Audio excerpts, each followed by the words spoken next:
Rikthehemi në studio për të diskutuar në këtë pjesë për atë që po ndodh të gjitha bashkitë e vendit në një kohë që vitin që vjen para 2027-ën do të shkojmë në zgjedhje vendore. Meqenëse duket dy kampet më të mëdha politike kanë nisur punën, ditën e nesër me Partia Demokratike do të takojë drejtuesit politik të qarqeve dhe do të ketë zhvillime dhe diskutime. Nga ana tjetër, meqenëse duket Partia Socialiste duket se ka marrë frerët e gjithë situatës në vend me takime ku deri në datën 30 qershor do të ketë procese zgjedhore edhe në struktura. Po çfarë po ndodh në bashki, kemi dhe ligjin për referendumet që artikulua nga kryeministri Rama javën e kaluar në Asamblenë Kombëtare të Partisë Socialiste, por sa i takon dhe reformës administrativo-territoriale. Gjithë këto diskutime do i kemi në këto momente me Agron Haxhimani. Faleminderit që jemi ne. Faleminderit juve. Jam shumë e nderuar që zgjedhët gjithmonë Euronews edhe për të patur qasjen tënde për gjithë zhvillimet e fundit.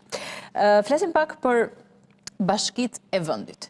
A duket sikur sot që ne flasim janë në lupën e politikës, me qënë se zgjedhjet parlamentare mbaruan, morëm atë rezultat që morëm, vale protestave nga ana e PD-s vazhdon, por vëmendja e shtuar e Partisë Socialiste si fillim po vazhdon me strukturat, me bazat dhe për ta maksimizuar çdo vot të mundshme dhe pse jo për të marrë dhe 6 bashkitë e djatha.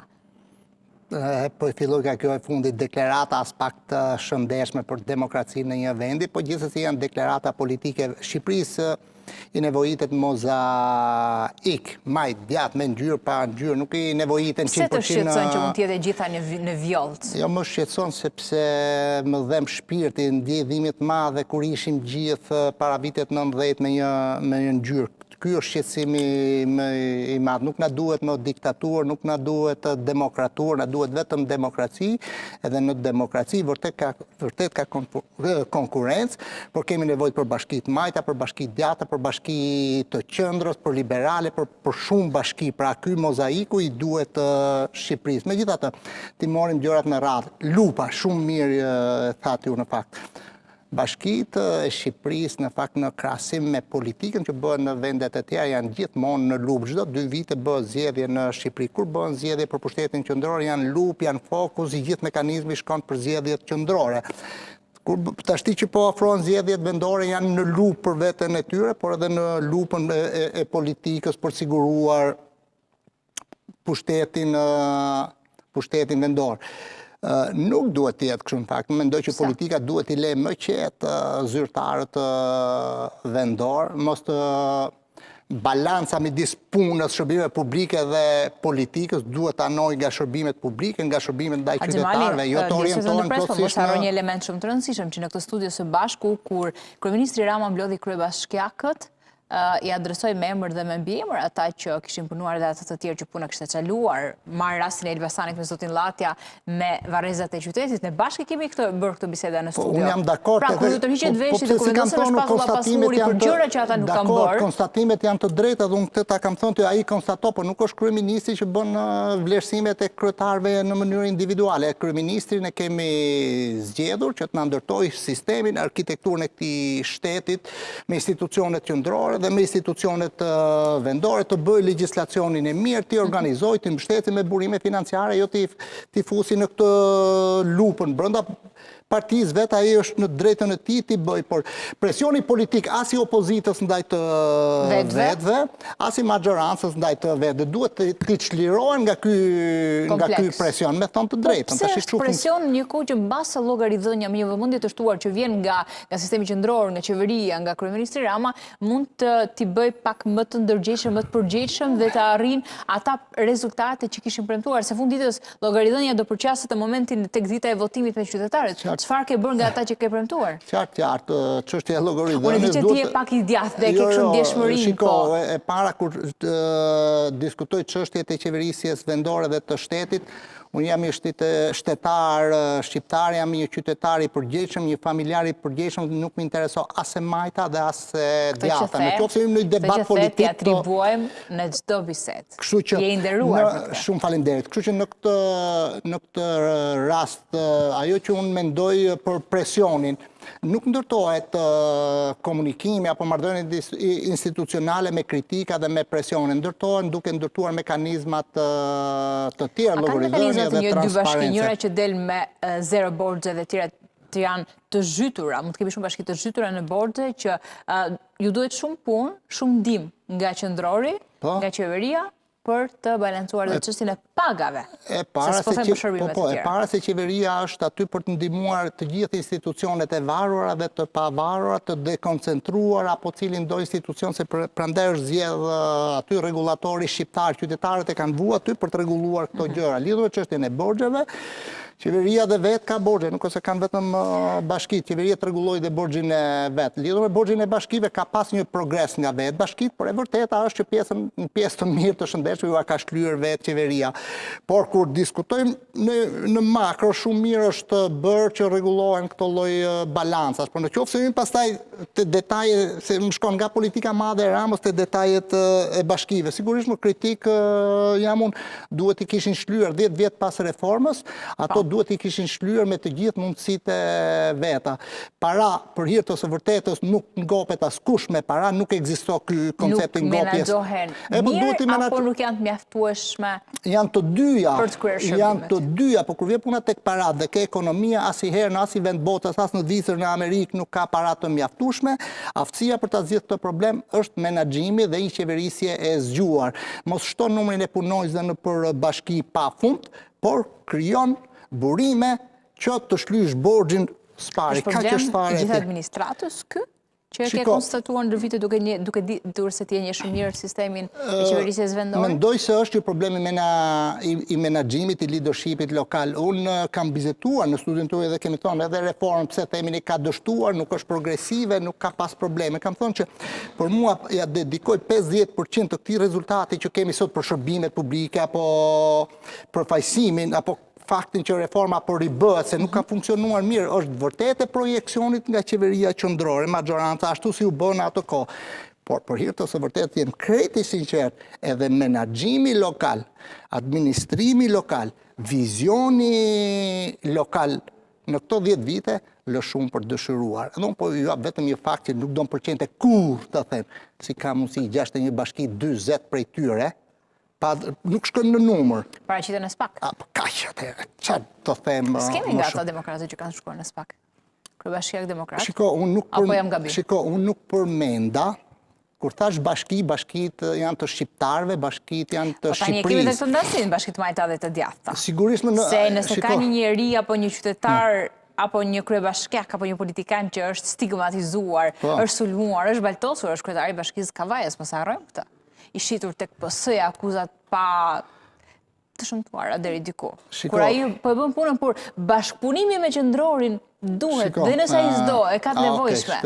Kryetari i bashkisë Kavajës, zoti Fisnik Qosja, me që njemi tash ta personalizojmë, edhe unë mund të marr në analizë këdo. Është nga liderët politik shumë të mirë. Mediat apo aktorë të ndryshëm apo për interesat ndryshme mund të baltosin, por bashkia ati ka bërë një performancë shumë të mirë që në shlyerjen e borxheve, në menaxhimin e qytetit, në grumbullimin e të ardhura, ka një progres jashtëzakonisht të mirë. Pastaj debatet politike të brendshme dhe të jashtme, dikush e lufton se ka shkuar ndej, dikush i thotë këtë, por në qëndrimin tim është një politikan shumë i mirë. Me këtë punë që po bën, do të them se që Kavaja të kthehej e majt? Shiko, do të përgjigjem në mënyrë të sinqertë. Sigurisht që më do mbi i keq, për arsye se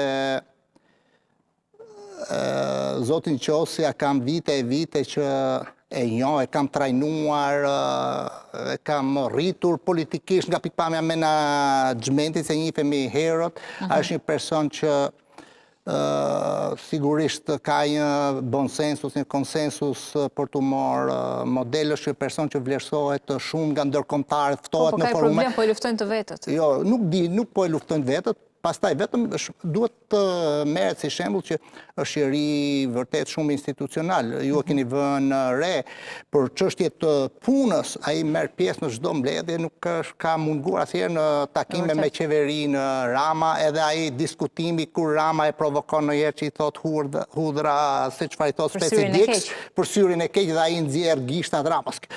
E gjithë ai takimi Ramos për mua pavarësisht se çfarë thuhet ngel te kjo dhe kjo më pëlqen, jo të shikohen si armiq, po edhe të kenë të hilaritetin, këtë diskutimi, por gjithmonë është mirë të mbajmë këtë pozicion, nuk na intereson të jemi njësht të gjithë. Qartë. Reforma administrativo-territoriale ka patur takime mes bashkëkryetarëve, Maznikut dhe Luciano Boçit, puna po vazhdon, nuk e di nëse mund të themi që po ecën në të njëjtat ritme me reformën zgjedhore. Si të duket eturia deri më tani kur ne po shkojmë 2027, nuk na ka ngelur dhe shumë muaj për të patur dhe më të prekshme këtë reformë apo ndryshime që pritet të ndodhin kur kemi zgjedhjet vendore? Shqetësimi është shumë i drejtë për sa i përket afateve kohore.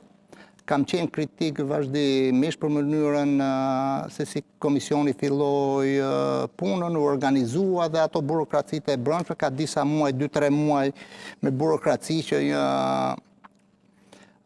grupi parlamentar të përbërë edhe këtij komisionit, pra të majtë edhe të djathtë, mendoj që duhet ishin më racional, më të përgjegjshëm dhe të ndërgjegjshëm, qoftë maggjoranca, qoftë edhe opozita. Nuk mund të konsumojmë kohë publike, kohë parlamentare, ekonomi, kohore, apo çdo lloj ekonomie tjetër qytetarëve shqiptar, që të organizohesh me vendim të kuvendit në nëntor dhe të fillosh punën me thënë drejtën ka fillu puna, por shumë me vonesë. Edhe me mos prani, apo me një lloj reagimi negativ që nga kampi demokrat. Nuk më pëlqen, kam shkruajtur, jam kritik, por pardje të mos harroj të njëjtën apo të premten, ne ishim aty në një takim të komisionit dhe ne ekspertët, ishte një takim shumë i mirë, u menaxhua shumë mirë nga Mazniku. Jo si nga takime që bën Berisha me ekspertët e fushave të ndryshme, me shoqërinë civile. Edhe ato të mira janë, por zoti Boçi, zoti Mazniku, edhe deputetët e palëve, edhe për këtë bëra një postim në rrjetet e mia e thash, ja, kështu duhet të ndërtohet institucionet e shtetit, pavarësisht politikës, propozonte diçka Boçi, e merrte në konsiderat Mazniku, propozonte Mazniku, pra edhe shikoja që i tej kalonin disa gjëra të vogla. Unë i përkas asaj që pavarësisht rrymave të forta në parlament komisioni nuk duhet që i majt apo i djathtë, është komision shtetëror. Edhe kur bizetojmë në këtë rastën, eksperti majt apo eksperti djathtë, duket sikur do bëjmë ndarjen e Shqipërisë majtas djathta, dhe duhet jetë shteti, kur thu shteti, pastaj shikoj edhe ndjej fare emocioni, fare përgjegjshmërie. Tashti unë e kam thënë disa herë këtë edhe dikush thoti ke ngel ke xhaketa vjetër e shtetit vjetër. Unë mendoj që nuk jam të shteti vjetër, por jam të disiplina, ke serioziteti institucioneve, qytetarë shqiptar kanë paguar për ato ligjvënës janë të detyruar të jenë me integritet, me dignitet, me disiplinën e duhur, me korreksinë e duhur për pas një produkt të reformës që u shërben qytetarëve. Janë në hapat e para, kanë bërë një kalendar, do filloj puna me dëgjesa, dhe këtu kanë pas debat për sërisht shumë mirë kanë bërë që të kenë dëgjesa alternative edhe në kuvend dhe grupet e interesit, por edhe të shkohet në teren të dëgjohen qytetarët. Është shumë e rëndësishme. Shumë e rëndësishme. I prek drejt për së drejti. Në zoj forma ta preken. Shumë e rëndësishme dhe unë gjej rastin në studion e nderuar tuaj të ftoj të gjithë qytetarët e Shqipërisë në të 12 qarqet e Shqipërisë, në të 61 bashki, në të 341 njësitë administrative, të 3.000 kryetarët e fshatrave në 3.000 fshatra, bëhuni aktiv, shprehni mendimet tuaja, interesat tuaja për mënyrën se si do të jetë organizuar territori, se si i doni kryetarët të zgjidhen drejt për drejt apo me lista për sistemin zgjedhor, cilët janë shërbimet ju kërkoni më shumë apo sistemin financiar. Bëni aktiv. Kjo reformë nëse bëhet korrekte siç duhet, kësaj herë mund t'ju shërbej për 20 apo 30 vitet e ardhshme. Kemi ligjin për referendumet që rikthyen në vëmendje në Asamblenë Kombëtare të Partisë Socialiste nga kryeministri Rama. A do të përqafohet si ide e hedhur në konsultim publik nga Partia Demokratike? Sa mund të themi të përbashkëta mund të gjejnë dhe sa dakordsi mund të ketë në një kohë që votat janë nga ana e Partisë Socialiste, por këtu është më tej, është për te një kamp politik, është se hidhet konsultim publik se shkon drejt për së drejti edhe tek qytetarët. Kur referendumet deri diku po të pyesësh dhe gjithë ekspertët e qytetarët shqiptar e njohin si proces, por po ta kemi nesër një referendum për një çështje të caktuar, pjesëmarrja do të lindte për të dëshiruar. Ne kemi një shembull konkret të Italisë të dielën dhe të hënën, që pam se si i dha një shuplak Melonit. Qeverisë së saj dhe tentativës për ndërhyrje në sistemin e drejtësisë. Shiko, gjithmonë më adresot sa pyetje për Partinë Demokratike dhe unë po të qartësoj. Jo, të dhëm ty tek Partia Demokratike dhe i drejton vetë. Shiko, unë nuk kam asnjë pozita, asnjë karrike tek Partia Demokratike. Sigurisht, po të ma ofron do ta shikoj si mundësime që dhe ju ma adresoni gjithmonë këtë çështje, por ti kthehemi çështjes së... Unë provokoj përgjigje, ose do mund të shmangësh. Nuk mërziten fare. Duhet ta pranoj. Çështjet e referendumeve lokale është turp i madh 35 vjet në demokraci ligjvënësit, se edhe Rama sot po bën në shkencë të madhe. Rama ka përgjegjësinë, duhet ta kishte bërë. Apo më lërë të lirë qytetarët të vendosin për fatet e tyre. Pra, jam pro personalisht, sugjerimi im dhe thirrja ime, të gjithë partitë politike duhet ta mbështesin ligjin për referendumet. Vëtohet në mënyrë absolute. Patjetër duhet të votohet, duhet i hapet nga partitë e vogla. Të gjithë. E di çfarë më shqetëson? Po, mund ta mbarosh. Shiko, kur bëhet referendume për numrin e parlamentarëve, për ta çuar nga 140 në 100, u them shumë mirë e bën. Por unë Ramën e sfidoj këtu, them bëj referendumin për reformën territoriale. Pyeti qytetarët e X komune do të bashkohen me këtë qytet? Mbas e shkojmë dhe në këtë moment. Atëherë, shumë bukur. Se e tha, brenda këtij legjislacioni, jo brenda këtij mandati, që do thotë brenda korrikut do të kryhet. Jo, brenda këtij legjislacioni ka fjalën për 4 vitet e mandatit vet Rama. Nuk ishte për këtë legjislacion? Jo, sepse edhe nuk kapet kjo për t'u bërë. Por megjithatë, nuk ka rëndësi çfarë ka ikur, por Rama të bëj kritik që jemi shumë vonë me referendumet dhe pika parë referendum kryesor qytetarët kërkojnë për kufit territorial në çdo vend botës. Ky është parim. Edhe Karta Evropiane vetë qeverisjes vendore të Këshillit të Evropës në nenin 5 e përcaktoi njën nga format dhe më demokratike për ndryshimet e kufive territorial, pra për t'u bashkuara, për t'u ndarë bashkitë, është kutia e votimit. Para votuesve dhe para elektoratit vetë dhe para atyre që janë skeptik ndaj qeverisë Rama, nëse nuk do ta mbështesë referendumin?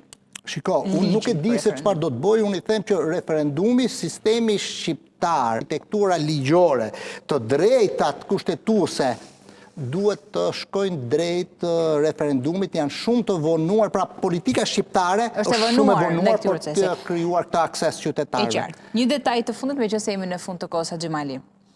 Ti e njeh Shqipërinë jo qark me qark, por fshat me fshat. Çdo njësi administrative ka përshtypjen që dhe emrat e kryetarëve të ish komunave apo njësive administrative i njeh të gjithë. Dhe i kam në kontakte të gjithë këtu. Çfarë mendon se do të prodhoj nëse shkojmë tek ligji për referendumet dhe një qytetar i thjesht me një informim mesatar, pa dashur që të bëj ndarje klasash e të tjera. A e di peshën e një referendumi nëse do të vi momenti për t'ju drejtuar asaj vote, asaj firme?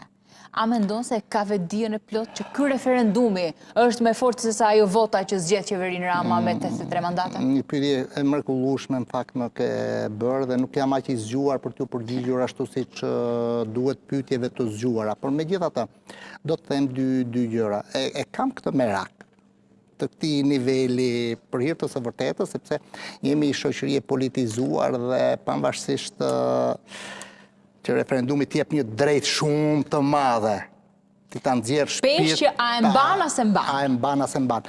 Jam skeptik, nuk mund ta fshej që ne votojmë politikisht, por pavarësisht kësaj, media, institucionet politika duhet të kenë dhe një rol tjetër edukues dhe ndërgjegjësues. Pyetja që ju thoni duhet shkojë te 2.4 milion shqiptar, edhe tek ai fëmia që o 2 vjeç, 3 vjeç, 4 vjeç që nuk kupton nga këto, nuk e kupton, po mesazhi që unë duhet të ndjell edhe të them është kjo që brenda familjes duhet bëjmë këtë diferencën që ore drejta për referendumit po mbjepet për interesin e fëmijës, të prindërve të familjes time apo për interesin politik. Duhet ta bëjnë qytetarët, po pavarësisht skepticizmit krijo aksesin për referendum. Kaq është. Në fazën e parë apo në pyetjen e parë, nëse do të shkojmë në këtë moment për referendum, do të tregojmë pragmatist? Mvaret për çështjen, por le të themi, po hyet çështja e reformës territoriale. A di çfarë kam vure Alba në takimet e mia që jam shumë territorial në fakt. Është i çuditshëm për shqiptar. Po ti pyes është sot ato rikthejnë sërish të ish komunat. Kjo është e çuditshme. Po ka një element, sekretari i komunës kishte një peshë tjetër, mënyra ndarjes, mënyra investimeve, fondeve, punësimeve, kishte detaje të tjera që sot një kryetari i njësë administrative është i emëruar edhe nesër mund të hap krahun, ndërsa një kryetari zgjedhur prit se flasim. Prit se flasim, po pra i ka këto lloj gjërash, por kjo në fakt unë jam kritiku në fillim që thonë, pse kërkove ti të bëhet reforma, pse bën kështu, pse donin të marrin ato komunat e veta, unë kisha një qasje tjetër, po jo kaq drastike sa që bë. Edhe unë i thoj, po pse e kërkoni këtë? E thoj, po jo më ne kemi pushtetin, këtu mund ta zgjidhim punët, është ajo dhe kanë dhe të drejtë. Ajo me të drejtë është këpo, është çika ajo filozofia është konstatuar një element nga gazetarët, nuk e kam hapur, nuk e kam lexuar që ta them do të presim se ditë e martë do të kemi edhe lancime të tjera që mund të vinë për çështjen e komisioneve dhe për ndarjen administrative. Flitet me terminologjin për komunat. Tani, a është dosje vjetër që e hapim për çështjen e referendumeve, apo mos ndoshta do shkojmë në këtë skenar për rikthimin e komunave dhe për një autoritet vendor të një kryetarit komunës që do të mbaj përgjegjësi, por është i zgjedhur i zonës? Atëre, unë tash përgjigja ime është kështu me dinjitetin tim profesional dhe në grupin e ekspertëve të opozitës ku unë po punoj. Apskush, edhe unë i drejtoj ato ekspertë aty bashkë me zotin Boqi dhe i grup ekspertë shumë të mirë. Askush nuk është duke punuar, duke draftuar ide për të rikthyer tek komunat.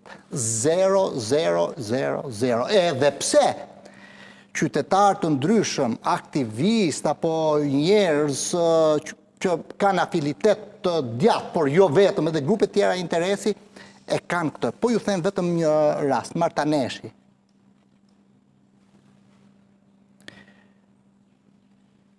Këm ngull grupe qytetarësh apo të interesuar atje më shkruajnë, kërkojnë këtë që thonë. Po, shiko, ne kemi pas thot histori, kemi pas disa tradita, nuk duhet jemi në Bulqiz, duhet jemi në pjesën e Tiranës, se kemi aksesin këte. Pra, unë e kuptoj këte, Alba, kam pa dhe në vendet të tjera, edhe në Austri, para disa vitesh isha në këto bashkimet e komunave të vogla. A disa e mbrojnë identitetin ato, a i thot, emrin Martanesh ta heqë është ti, nuk e durë, emrin Petrel ta shua është ti, po nuk e pranojnë Nuk e pranojnë, bëjnë goxha rezistencë në fakt. Pra të bëmi dhe ne si ata, të marim dhe ne prej tyre. Po, marim, por ama, qëfar kanë vunë re atje dhe mbylla? Kanë nota jo shumë, nuk, pra, pavarësisht interesave politike që ai mund ta ketë një ligjvëns atje që ta kemun, por kur nuk futen në detajet tilla të kalkulimit të votave. Këtu është sekreti. Po, këtu është sekreti. Po patën interes qytetarët, ato le të bashkohen, thotë, këtu fillon dhe këtu mbaron reforma, bëhet për qytetarët. Jam shumë nderuar që je këtu, gjithmonë e kemi kohën e limituar se ne zgjerojmë një disa tema, por që për faktin se ti njeh shumë mirë dhe ke prekur në terren, të duhet të shumë kohë televizive. Do ta kemi parasysh në herët në vijim. Falenderoj shumë për kohën. Unë ju falenderoj juve që gjithmonë në fakt më keni dhënë goxha hapësirë për të shpreh mendimet e mia. Shumë falenderoj juve dhe televizionit tuaj. Ai është karrika e ekspertëve, kështu që jemi mirëpritur. Falenderoj shumë. Shputemi së bashku për të ritakuar në orën 14 me të tjera zhvillime sa i takon situatës në arenën ndërkombëtare, situatës së Iranit, një lloj konflikti të hapur që ka nisur mes JD Vance numri 2 të shtëpisë së bardhë me Netanyahu, por edhe zhvillimet e sigurisë në Kosovë.